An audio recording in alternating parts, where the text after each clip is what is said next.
Dalam nama Bapa dan Putra dan Roh Kudus. Amin. Aku mengucap syukur kepadamu ya Allah yang maha murah atas kasih setiamu kepadaku. Engkau senantiasa mendampingiku dalam segala situasi hidupku. Demi Kristus Tuhan dan pengantara kami. Amin. Dalam nama Bapa dan Putra dan Roh Kudus. Amin.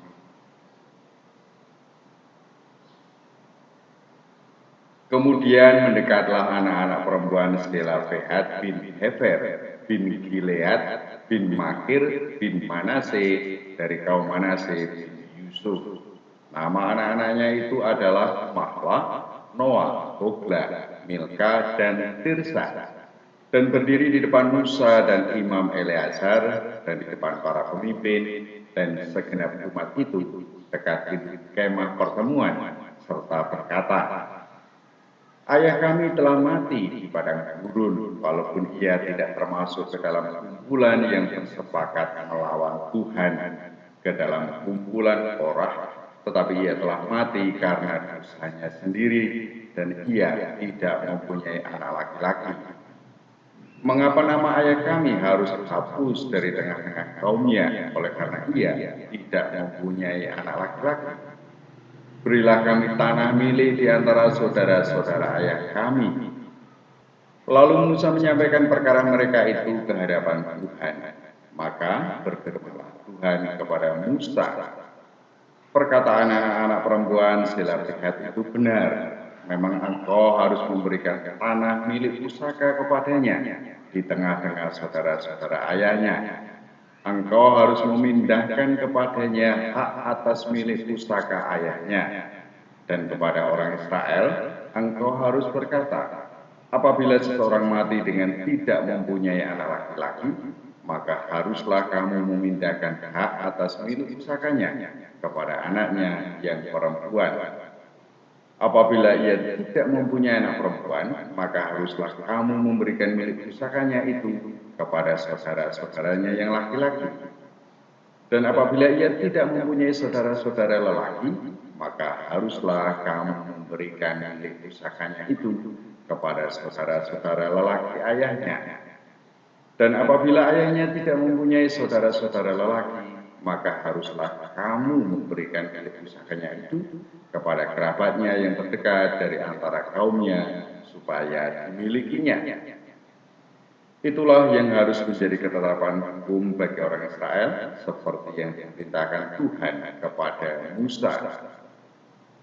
Tuhan berfirman kepada Musa, naiklah ke gunung Abarim ini, dan pandanglah negeri yang kuberikan kepada orang Israel.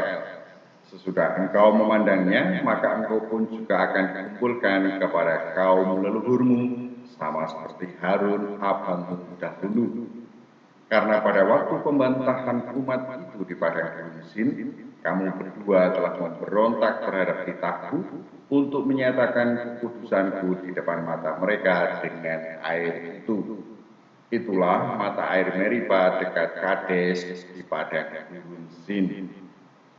Lalu berkatalah Musa kepada Tuhan, biarlah Tuhan Allah dari roh segala makhluk mengangkat atas umat ini seorang yang mengepalai mereka waktu keluar dan masuk, dan membawa mereka keluar dan masuk, supaya umat Tuhan jangan hendaknya seperti domba-domba yang tidak mempunyai gembala.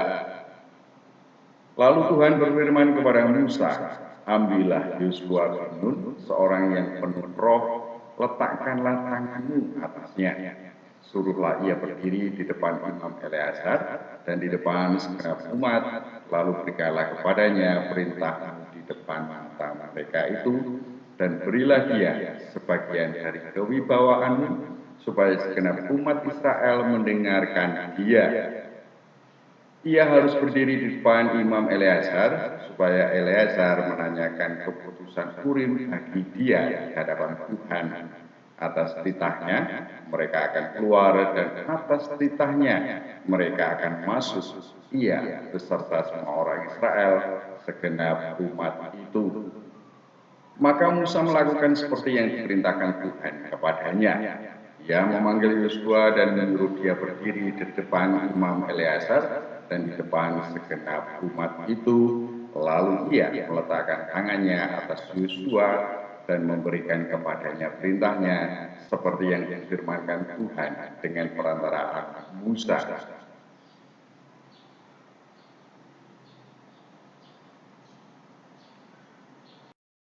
Dalam nama Bapa dan Putra dan Roh Kudus. Amin. Kembali mengucap syukur kepadamu ya Allah yang Maha Kasih atas rahmat yang boleh aku terima pada saat ini.